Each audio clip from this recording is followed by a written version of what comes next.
Welcome back friends. आज मैं इस ड्रामा का चौथा भाग समझाऊंगी। आप में से जिन्होंने इसका पिछला भाग नहीं देखा है वे कमेंट में दिए गए लिंक या प्लेलिस्ट से जाकर उसे देख सकते हैं। तो चलिए शुरू करते हैं। एपिसोड की शुरुआत में ही अचानक इमरजेंसी बेल बजती है जिससे गांव के लोग थोड़े डर जाते हैं। तभी शहर का मुख्य दरवाजा खोला जाता है और वहां दुआनजू अपने बाकी सैनिकों के साथ वापस आ जाता है। दुआनजू अब शहर वासियों को बताता है कि उसने सुझू को मार दिया है। वो उनका कटा हुआ सिर दिखाता है और सबको बताता है कि उसने वो राज्य जीत लिया है। ये सुनते ही शहर के सभी लोग बहुत खुश हो जाते हैं। वे सब उसकी जय जयकार करने लगते हैं और उसे दुआएं देने लगते हैं। ये सब देखकर शिमू भी काफी हैरान होती है और मन ही मन सोचने लगती है, मैं हमेशा सोचती थी कि इस साधारण से लड़के में ऐसा क्या टैलेंट है जो उस स्पेशल मैजिकल लिक्विड ने इसे अपना मास्टर चुना। लेकिन अब मैं समझ पा रही हूँ कि दुनिया के लोगों के लिए वो वास्तव में कितना यूनिक और खास इंसान है। वो इस लिक्विड का सही इस्तेमाल लोगों को बचाने, उन्हें सुख शांति देने और दुश्मनों का नाश करने के लिए कर रहा है। उसने अपनी जान जोखिम में डालकर इतने लोगों के चेहरों पर मुस्कान लाई है, शायद इसीलिए वो सबका हीरो है। इधर लियांग राज्य के राजा को खबर मिलती है कि दुआनजू युद्ध जीत गया है और उसने सुझू राज्य पर पूरी तरह कब्जा कर लिया है। ये सुनकर राजा और राजसभा के सभी लोग बहुत खुश हो जाते हैं और वे उसे बधाई देने लगते हैं। मिनिस्टर फेंग अब राजा से निवेदन करता है, महाराज, चूँकि वहाँ युद्ध हुआ है इसलिए वहाँ भोजन की कमी हो रही है। मेरी प्रार्थना है कि उनके लिए भोजन भेजा जाए। तभी फेंग कहता है कि राजा के आदेशानुसार उसने सारा अनाज और चावल पहले ही जमा कर लिया है और राजा के हुक्म देते ही वह खुद वहाँ जाएगा। राजा उसे वहाँ जाने की अनुमति दे देता है, लेकिन ये सुनकर न जाने क्यों मिनिस्टर को ये बात कुछ खास अच्छी नहीं लगती। इधर दुआनजू की हालत काफी खराब थी, इसलिए उसके दोस्त उसका इलाज करना चाहते हैं, लेकिन दुआनजू जिद करता है कि शिमू ही उसके शरीर पर मरहम लगाए। ये सुनकर मेंग हैरान होकर कहता है, वही क्यों, मैं क्यों नहीं। तब बाकी सब उसे ज्यादा बात न करने के लिए कहते हैं और कमरे से बाहर चले जाते हैं। अब शिमू उसके कपड़े उतारकर उसके घावों पर दवा लगा रही थी, लेकिन वो इन घावों पर बहुत जोर जोर से दबाकर दवा लगा रही थी, जिसके कारण दुआनजू को बहुत दर्द हो रहा था। अब चूंकि शिमू में ये सब महसूस करने की क्षमता नहीं है, इसलिए वो समझ ही नहीं पा रही थी कि उसे कितना दर्द हो रहा है। वो उल्टा दुआनजू से कहती है, अगर तुम्हें इतना ही दर्द हो रहा है तो रो लो ना। खैर, पट्टी बांधने के बाद दुआनजू उसे थैंक यू कहता है और धीरे से कहता है कि अगली बार अगर वो मरहम लगाए तो थोड़ा धीरे लगाए। शिमू तब उसे वहीं बिस्तर पर गिरा देती है और उसके घाव पर फिर से चोट पहुंचाते हुए कहती है, क्या तुम मेरे साथ फ्लर्ट करने की कोशिश कर रहे हो। लेकिन दुआनजू मासूमियत से कहता है, नहीं, मैं बिल्कुल भी फ्लर्ट नहीं कर रहा हूँ। शिमू कहती है, खैर, इससे पहले तो ताबाई सेना तुम्हारी नहीं थी, लेकिन अब ये सभी सेनाएं तुम्हारी अपनी हो गईं। ये सुनकर वो बहुत खुश हो जाता। इधर लियांग राज्य में एक सुंदर लड़की को दिखाया जाता है। इस लड़की का नाम दुआन था, क्योंकि वो दुआनजू की सगी बहन थी। अपने भाई के युद्ध जीतने की खबर सुनकर वो बहुत खुश हो जाती है। वो बस अब इंतजार कर रही थी कि उसका भाई कब उससे मिलने आएगा। जब वो बाहर जाती है तो बाहर रिमझिम बारिश हो रही थी। वहाँ उसकी मुलाकात फेंग से होती है। वो फेंग की तरफ ऐसे देख रही थी जैसे वो उसे पसंद करती हो, लेकिन फेंग उसकी तरफ ध्यान दिए बिना ही वहाँ से चला जाता है। इधर कैप्टन दुआनजू को फेंग के आने की खबर देता है। चूँकि वो फेंग जियान के बारे में अच्छी तरह जानता था, इसलिए वो दुआनजू से कहता है, उसका आना मुझे बिल्कुल भी अच्छा नहीं लग रहा है। मुझे नहीं लगता कि वो किसी अच्छे इरादे से आ रहा है। इधर फेंग को देखते हैं जो आ रहा था और अपने कर्मचारी से चुपके से कह रहा था, मैंने जो तैयार करने के लिए कहा था, क्या सब तैयार है। वो व्यक्ति कहता है, हाँ, सब तैयार है। तब फेंग कहता है, जब मैं ऑर्डर दूंगा तभी काम पूरा करना। दूसरी ओर दुआनजू कैप्टन को सांत्वना देते हुए कहता है, इतनी चिंता करने की जरूरत नहीं है, देखते हैं वो क्या करता है। इसके बाद हान उसके पास वही खबर लेकर आता है। फिर जब हान जाने वाला होता है तो दुआनजू उससे पूछता है, क्या तुम्हें मुझसे कोई सवाल पूछना है। हान कुछ देर चुपचाप उसकी तरफ देखता रहता है और इसके बाद कहता है, नहीं, मेरा कोई सवाल नहीं है। यह कहकर वो वहाँ से चला जाता है। इसके बाद जब दुआनजू अपने कमरे में जाता है तो वहाँ शिमू उसका इंतजार कर रही थी। वो शिमू से कहता है, तुम यहीं हो, आओ तुम्हारे साथ थोड़ी बातें करूं। तुम तो मेरे अतीत के बारे में जानना चाहती थी ना, बताओ तुम क्या जानना चाहती हो। तब वो हान के बारे में पूछती है। दुआनजू तब उसे बताता है, कई साल पहले जब हमें ट्रेनिंग दी गई थी तब वहाँ आंखों पर पट्टी बांधकर बहुत ही दर्दनाक प्रतियोगिता ली गई थी। उस प्रतियोगिता में मेरे साथ हान भी था। हम दोनों ने जिंदा रहने के लिए सबको मार दिया था। अंत में सिर्फ हम दोनों ही बचे थे, लेकिन आखिरी वार में मैंने हान को चोट पहुंचा दी और मैं वो ट्रायल जीत गया। लेकिन शिमू, मेरी इच्छा हान को मारने की बिल्कुल नहीं थी, इसलिए मैंने उसे एक ऐसी दवा खिला दी ताकि सबको लगे कि वो मर चुका है और इसके बाद मौका पाकर मैंने उसे बचा लिया। साथ ही मैंने उसे एक और दवा खिलाई, जिसके कारण वो अपनी पुरानी सारी दर्दनाक यादें भूल गया। और फिर एक योजना बनाकर मैंने उसे वहाँ से सुरक्षित निकाल दिया। शिमू हैरान होकर पूछती है, तुमने उसे क्यों बचाया? दुआनजू कहता है, क्योंकि उसके अंदर मैं खुद को देख पाता था, इसलिए उसके प्रति मेरे दिल में दया आ गई। इसके बाद वह उसे अपने जीवन की और भी कहानियां बताने लगता है कि बचपन में उसे कैसे आश्रम ले जाकर ट्रेनिंग दी गई थी। शुरुआत में तो उन्हें सिर्फ पढ़ाई कराई जाती थी, भोजन और कपड़ों की कोई कमी नहीं रखी गई थी। वहाँ का लीडर उसे बहुत पसंद करता था और उसे स्पेशल ट्रीटमेंट देता था। लेकिन कुछ ही दिनों बाद उनके साथ वो दर्दनाक ट्रायल शुरू हो गया, जिसे जीवित रहने का खेल कहा जा सकता है। वे पिंजरे के अंदर लियांग राज्य के बेकसूर लोगों को कैद रखते थे और हमसे कहते थे कि उन्हें मारो। शुरुआत में हम बहुत डरते थे, लेकिन धीरे धीरे हमें समझ में आने लगा कि उनके प्रति दया दिखाने का मतलब खुद को मौत के घाट उतारना है, और खुद को बचाने के लिए हम सब उन्हें मारने लगे। इसी तरह धीरे धीरे हम बड़े होते गए और उनके हुक्म पर सभी असहाय लोगों को मारते रहे। धीरे धीरे हमें एक मॉन्स्टर के रूप में तैयार किया गया। लेकिन एक दिन मुझे एहसास हुआ। उस दिन मौसम बहुत सुहावना था। एक कैदी ने तब मुझसे रोते हुए निवेदन किया और कहा, आज का मौसम बहुत सुंदर है, कृपया मुझे आज मत मारिए, मुझे छोड़ दीजिए। ये सुनते ही दुआनजू का मन अंदर से पिघल गया। इसके बाद से उसके अंदर फिर से बदलाव आने लगा। वह खुद से सवाल करने लगा कि ये आखिर क्या हो रहा है, वो क्यों एक मॉन्स्टर बनता जा रहा है और बेकसूर असहाय लोगों को क्यों मार रहा है। उसी दिन के बाद से उसने इस नर्क से बाहर निकलने की प्लानिंग शुरू कर दी। इसके बाद एक दिन उसे वहाँ से भागने का मौका मिला और वो उस मॉन्स्टर से खुद को एक सामान्य इंसान बनाने में कामयाब हो गया। ये सब सुनकर शिमू उसे सांत्वना देते हुए कहती है, तुम्हारे जैसा ही मेरा स्पेल बैरियर भी लगभग एक जैसा है। मैं भी सामान्य लोगों की तरह सब कुछ महसूस करना चाहती हूँ, लेकिन चाहकर भी कुछ महसूस नहीं कर पाती। ये सुनकर दुआन थोड़ा मुस्कुराता है। अगली सुबह शिमू के साथ यान उससे मिलने आता है। वो उससे कहता है, फुसांग पेड़ में थोड़ी समस्या हो गई है, इसलिए आपसे मिलने आया हूँ। साथ ही वो फुसांग पेड़ का एक बहुत सुंदर चित्र उसके लिए गिफ्ट में लाया था। शिमू को वो चित्र पसंद तो आता है, लेकिन वो उसे लेती नहीं है। वो कहती है, आजकल मुझे इससे ज्यादा ये पाम का पेड़ पसंद है। ये सुनकर यान थोड़ा हैरान होकर पूछता है, क्या ये उस दुआन नाम के लड़के के लिए है? शिमू शर्माते हुए कहती है, अरे नहीं, ऐसा कुछ भी नहीं है। तब यान को थोड़ा शक होता है और वो उसे आराम करने के लिए कहकर वहाँ से चला जाता है। इसके बाद जब वो चेंग को लेकर बाजार जाती है तो वहाँ देखती है कि लियांग शहर से फेंगजियान और उसके साथ काफी सैनिक आए हुए थे। राजा की तरफ से उस शहर के लोगों के लिए उपहार के रूप में धान लेकर। यहाँ फेंग सभी को ऐसे बुलाता है जैसे वो युद्ध उसने खुद जीता हो।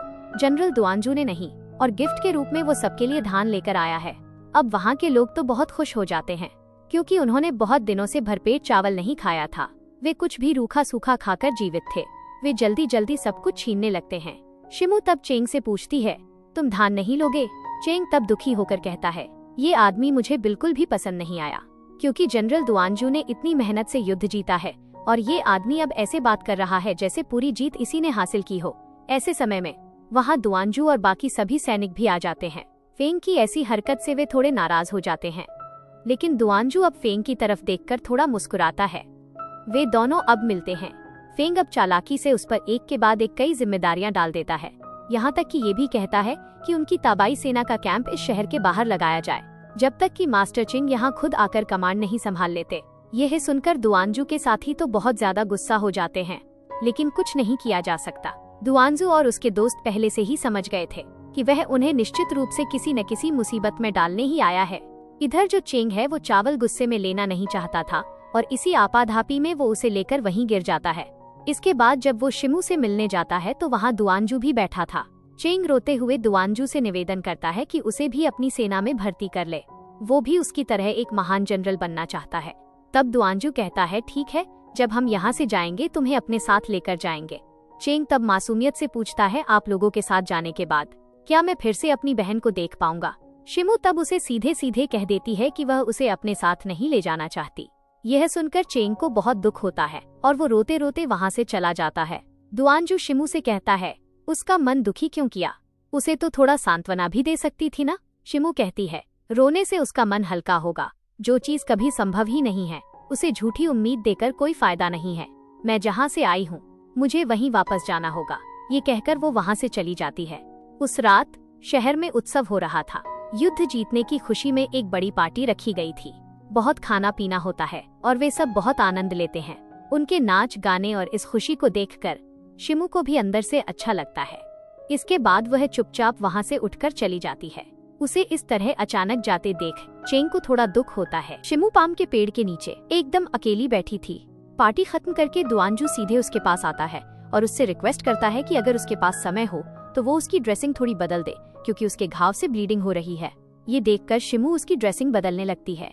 जब वो उसके बहुत करीब जाती है तो दुआनजू उसे प्यार से शिमू कहकर बुलाता है। शिमू तब उसे इस नाम से बुलाने के लिए मना करती है। तब दुआनजू कहता है, मुझे तुम्हारा ये नाम बहुत पसंद है, जिसे सुनकर वो बहुत हैरान होती है। उन दोनों के इस तरह करीब आने से शायद उनके बीच दबी हुई भावनाएं भी अब धीरे धीरे बढ़ रही थीं। वो तब फिर से उसे इस नाम से बुलाने के लिए मना कर देती है। तब दुआनजू उसकी आंखों में देखकर कहता है, मैं तुम्हारे साथ एक डील करना चाहता हूँ। मैं तुम्हें हमेशा शिमू नाम से ही बुलाना चाहता हूँ और इसके बदले में तुम मेरी स्पर्श करने की इंद्रिय ले सकती हो। इसके जरिए हम दोनों एक दूसरे को और बेहतर तरीके से जान पाएंगे। शिमू हैरान होकर उससे कहती है, इस मामूली सी इच्छा के लिए तुम अपनी इतनी बड़ी इंद्रिय मुझे दे दोगे? दुआनजू मुस्कुराकर कहता है, तुम्हारा नाम मुझे बहुत प्रिय है, इसलिए तुम मुझे इसकी अनुमति दे दो। तभी वो उसकी बात मान लेती है और दोनों वहीं बैठ जाते हैं। दुआनजू अब अपनी उस स्पिरिट स्पेल बॉल का उपयोग करता है और वे दोनों एक दूसरे की भावनाओं का आदान प्रदान कर लेते हैं। और दोस्तों, शिमू के अंदर अब सचमुच स्पर्श करने की वो जादुई अनुभूति आ जाती है और दुआनजू के अंदर से छूने का एहसास पूरी तरह खो जाता है। जैसे ही शिमू को छूने का एहसास मिलता है, वो खुशी के मारे पहले दुआनजू पर कूद पड़ती है, उसके शरीर को छूने लगती है और दुनिया की सारी भावनाएं महसूस करने लगती है। वो पागलपन में दुआनजू से कहती है, मेरे हाथ पर काटो, मैं दर्द को महसूस करना चाहती हूँ। तब दुआनजू उसके हाथ पर न काटकर धीरे से उसकी गर्दन पर काटता है, जिसके कारण शिमू के अंदर एक बहुत ही विशेष रोंगटे खड़े कर देने वाली अनुभूति होती है। अब वो बेहद खुश होकर उससे कहती है, तो इसे ही जीवित रहना कहते हैं। दुआनजू प्यार से कहता है, इंसानों की दुनिया में तुम्हारा स्वागत है शिमू। क्या तुम कभी पहले एक इंसान के रूप में जीवित रही हो? यह सुनने के बाद शिमू जब अपनी जादुई शक्ति का उपयोग करना चाहती है तो उसे अचानक पता चलता है कि उसने अपनी सारी शक्तियां खो दी हैं। यानी दुआनजू के साथ जब तक वो अपनी इंद्रिय का आदान प्रदान रखेगी, वो बिल्कुल एक साधारण इंसान की तरह शक्तिहीन हो जाएगी। ये समझकर वो अब डर के मारे उसे कसकर पकड़ लेती है।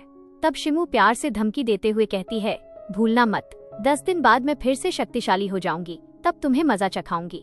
दुआनजू अब शरारत से उसे चुटकी काटता है और इसके बाद उसे गुदगुदी करने लगता है। तब वो खिलखिलाकर बहुत हंसती है।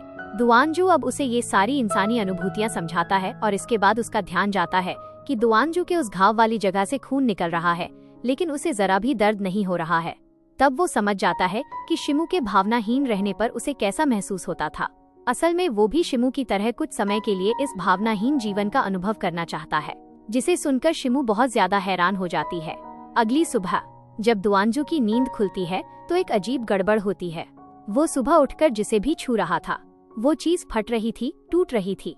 क्योंकि उसके पास छूने का एहसास नहीं था, इसलिए वो समझ ही नहीं पा रहा था कि वो हाथों से कितना ज्यादा दबाव डाल रहा है। इसके बाद वो अपने जूते तक नहीं पहन पा रहा था, यहाँ तक कि ठीक से चल भी नहीं पा रहा था। जब वो बाहर जाकर देखता है तो आसपास की सब चीजें टूटी फूटी पड़ी थीं। सब लोग सोच रहे थे कि रात को शायद महल में कोई चोर आया था। तब दुआनजू को तुरंत शिमू की याद आती है। वो उसी तरह लड़खड़ाते हुए चलते चलते शिमू के पास जाता है और देखता है कि वो एक बहुत ही प्यारे खरगोश को सहला रही है।